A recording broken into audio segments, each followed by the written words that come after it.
Welcome to the College Investor Audio Show, where we talk about the biggest issues impacting millennial money, from student loan debt to side hustles to building wealth. We will show you how to get out of debt so that you can build real wealth for the future. Greetings and welcome to the College Investor Audio Show. Today, super smart people headed to graduate school. Here are the best student loans to pay for that grad school. Yeah, it can be a daunting prospect when you're thinking about, I'd love to be able to continue my education, but how the heck am I going to pay for this? There are a lot of options for you, including student loans, that can make it affordable to attend graduate school. However, before you dive in and start taking out those loans for grad school, make sure that you understand all your options.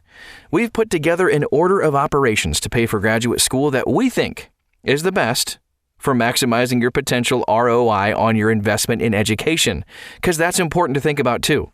While some of these items take time and effort, it's really better than taking out a bunch of loans you won't be able to afford after graduation. If you already know most of your options and are just kind of looking to find the best private student loans, Credible is a great resource to go and compare all of your options. It takes like 2 minutes to do it, and there's no credit check either. Credible, there's a link, thecollegeinvestor.com. All right, hey, let's dive right in with this today. The order of operation to pay for grad school. There is a smart order of operations on how to pay for this. It doesn't start with student loans. Before you ever embark on a graduate program, you need to consider the ROI, return on investment of your education. The goal of an advanced degree should be to move your career and earnings potential forward and upward. However, in the academic setting, that can be a bit different. In that case, you need to assess how much you'd potentially pay out of pocket, hopefully next to nothing, given your salary. When it comes to calculating the ROI, it's all about how much you're going to spend and how much debt you're going to take on. Follow the chart from best to worst to get an idea of how to pay for your grad school program. Here it comes. Scholarships and grants, fellowships and assistantships, Stafford student loans, graduate plus loans, private student loans. In that order. Of course, there are variations on a theme, especially when it comes to paying for grad school. For example, your college or university might cover all the costs of tuition and you just need to pay for the remaining items. This could lead you to change your order of operations, since graduate plus loans might be off the table. It's always important to analyze what you need for your own situation. Scholarships and grants.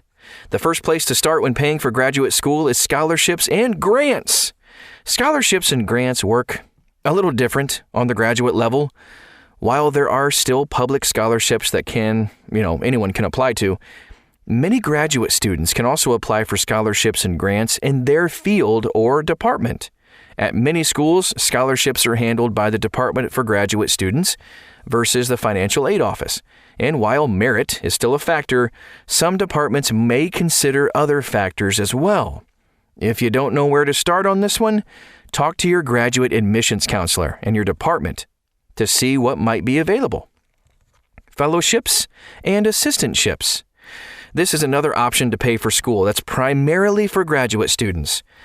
There are a variety of fellowships available for students that can pay for all or some of the cost of attendance.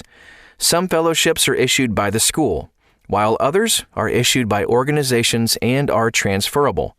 The great thing about fellowships is that many not only cover the tuition, but typically offer some type of stipend as well to provide for living expenses. Bonus!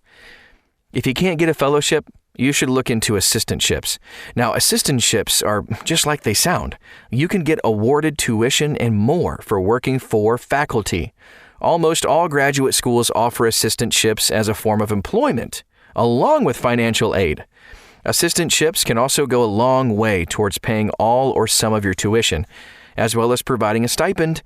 But even more important, working with professors in your field may give you valuable career skills. Resume builder, hello, Stafford student loans. Stafford student loans are the best federal student loans a graduate borrower is going to take. To get a federal student loan, you need to apply for the FAFSA. Once you complete the application, your school's financial aid office will let you know about your federal student loan options. Graduate students can borrow $20,500 a year of Stafford loans with an aggregate limit of $138,500, which includes any Stafford loans that you borrowed as an undergrad. Interest will accrue on these loans while you're in school, and you'll have to start making payments 6 months after graduation. Graduate Plus loans. If you cap out on student loans, the next best federal loan is the Graduate Plus loan. These loans can be taken out to cover the maximum cost of attendance, according to your school's financial aid office, minus any other financial aid received. For most graduate students taking out student loans, Direct Plus loans can make up the difference of what's needed to pay for college. A Direct Plus loan does require a credit check, so if you have a poor credit history, you might need a cosigner to help you with the student loan. Direct Plus loans have some of the highest interest rates for federal loans, so it's important to consider that when borrowing. Private student loans last on the list for a reason. Some graduate students cannot solely rely on federal loans to pay for the cost of college.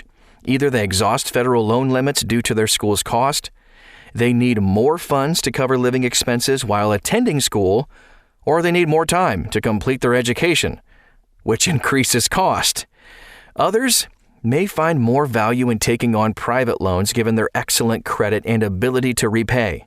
In this case, private student loans might be a cheaper alternative due to low interest rates and excellent borrower programs. We recommend borrowers shop and compare as much as possible their private student loan options on something like Credible. We love Credible. Here's a couple of reasons why. They allow you to see your options in minutes with no credit check. They really compare most of the major lenders, and they make the process of getting a private loan super easy. Credible also has some of our favorite lenders for paying for graduate school, such as Citizen Bank. Here's some final thoughts. As you can see, there are a ton of options when it comes to paying for graduate school. Phew! And you don't need to totally rely on student loans. Bonus. In fact, many graduate students don't need much in student loans because they're able to cover the bulk of their costs either through a fellowship or assistantship. Double bonus. However, student loans are an option to help pay for graduate school. Just make sure that you really understand the ROI on your education. Again, that's return on investment, before you borrow too much. You can try out Credible, by the way, at thecollegeinvestor.com, as well as really anything else. Banking, investing, insurance, credit cards, you name it. It's all at thecollegeinvestor.com. Thanks again for stopping by today. We'll talk to you again real soon.